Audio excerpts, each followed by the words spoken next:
धरती पर आज गिरेगा चीन का बेकाबू रॉकेट। क्या चीन का रॉकेट मचाने वाला है भारी तबाही, या इस रॉकेट से नहीं होगा किसी का कोई भी नुकसान?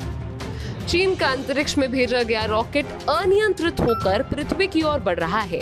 किसी को नहीं मालूम कि जब ये पृथ्वी के वातावरण में प्रवेश करेगा तो कहां और कब जलकर खत्म होगा।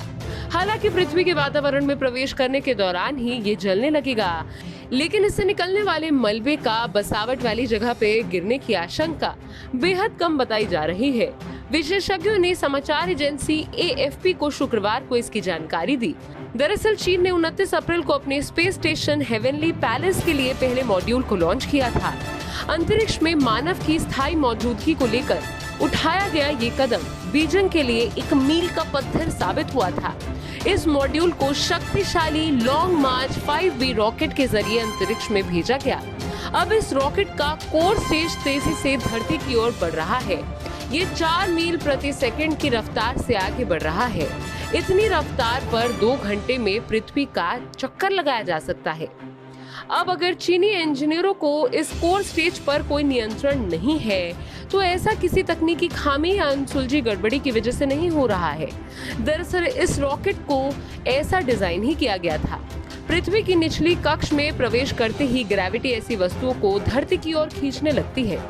सतह की ओर बढ़ने के दौरान इस तरह की वस्तुएं गर्मी की वजह से जलने लगती हैं। लॉन्ग मार्च इतना बड़ा है कि इसकी पूरी तरह से जलने की संभावना बेहद कम है। इसका वजन 18 टन है। वर्तमान में रॉकेट की ऊंचाई को देखते हुए इसके धरती पर प्रवेश करने का अनुमान लगाना बहुत मुश्किल है।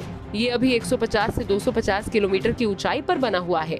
यूरोपीय अंतरिक्ष एजेंसी में इंजीनियरिंग और इनोवेशन के प्रमुख निकोलस बॉब रिंग्स्की ने कहा, वातावरण में निचले स्तर की डेंसिटी अधिक खतरनाक हो जाती है। ऐसे में हम अभी कुछ भी नहीं कह सकते हैं कि कब क्या होगा। शुक्रवार देर रात यूरोपियन समय के मुताबिक ये पृथ्वी के वातावरण में रात 9 बजे तक प्रवेश करेगा। अभी रॉकेट 41 डिग्री के भूमध्य रेखा के झुकाव पर घूम रहा है। इसका मतलब है कि इसका मलबा 41 डिग्री उत्तर और 41 डिग्री दक्षिण में गिरेगा।